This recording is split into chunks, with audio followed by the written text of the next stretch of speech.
بسم اللہ الرحمن الرحیم، میں ہوں عنایت اللہ کاشف ایڈوکیٹ اور آپ دیکھ رہے ہیں لیگل انفارمیشن میں خوش آمدید۔ آج کا میرا موضوع ہے کہ نان و نفقہ یعنی مینٹیننس الاؤنس کون کون لے سکتا ہے، بچے کتنی عمر تک لے سکتے ہیں، بیوی کیسے کلیم کر سکتی ہے، کیا کوئی رشتہ دار بھی کلیم کر سکتا ہے، تو اس حوالے سے اور یہ دعویٰ کہاں دائر کیا جاتا ہے، اس کا بنیادی قانون کیا ہے، اور خاص طور پہ تعلیمی اخراجات کے حوالے سے اس پر ہم پوری ڈیٹیل سے بات کریں گے۔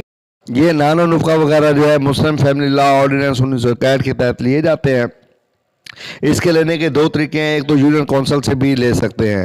یونین کونسل میں جو ہے سمپل درخواست دینی پڑتی ہے اور اس کے بعد جو ہے فریقین کو سماعت کے بعد جو ہے وہ اخراجات وغیرہ جو ہے مینٹیننس الاؤنس جو ہے وہ لگ جاتا ہے اور وہ آپ وہاں سے حاصل کر سکتے ہیں۔ لیکن اس سے زیادہ آسان طریقہ جو ہے وہ عدالت میں دعویٰ دائر کر دیا جاتا ہے۔ اس کا پروسیس تھوڑا تیز ہوتا ہے وہاں سے اور وہ فوری بھی ہوتا ہے، چونکہ عدالتی نظام ہے تو اس کے تحت جو ہے آپ دعویٰ نان و نفقہ دائر کر کے خرچہ لے سکتے ہیں۔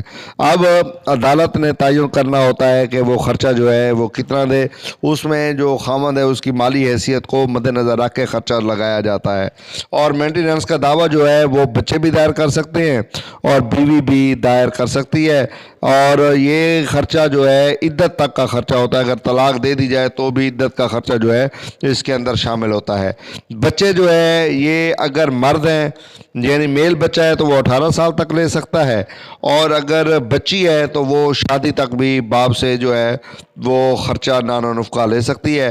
تعلیمی اخراجات بھی علیحدہ سے والد سے کلیم کیے جا سکتے ہیں، اور یہ دعویٰ فیملی کورٹ میں ہی دائر کیا جاتا ہے، اور اس میں مرد کی مالی حیثیت کو ثابت کرنا بہت زیادہ ضروری ہوتا ہے کہ وہ کتنا مالدار ہے، اس کے کتنے بزنس ہیں، اس کی کتنی آمدنی ہے، تو اس حساب سے جو ہے پھر یہ دعویٰ ڈگری کیا جاتا ہے۔ والد یا بیوی کی صورت میں خاوند اور بچوں کی صورت میں والد کی مالی حیثیت کو سامنے رکھ کر اس بات کا تعین کیا جاتا ہے کہ کس قدر خرچہ جو ہے وہ ڈگری کیا جائے۔ اور یہ دو قسم کے خرچے جو ہے ہوتے ہیں، ایک عبوری خرچہ ہوتا ہے، جب دعویٰ دائر کرتے ہیں تو فوری طور پہ جو ہے اس کا حکم ہو جاتا ہے، ایک پھر آخری اختتام پہ جب دعویٰ مکمل ہو جاتا ہے، فیصلہ سنایا جاتا ہے تو پھر حتمی خرچہ ساتھ لگا دیا جاتا ہے۔ اب اس کے اندر قانون ہے کہ 10% سالانہ اضافہ بھی اس کے اندر قانونی طور پہ شامل کر دیا گیا ہے، آپ 10% تک آپ اضافہ بھی وہاں سے لے سکتے ہیں۔ تو یہ ہے نان و نفقہ حاصل کرنے کا طریقہ۔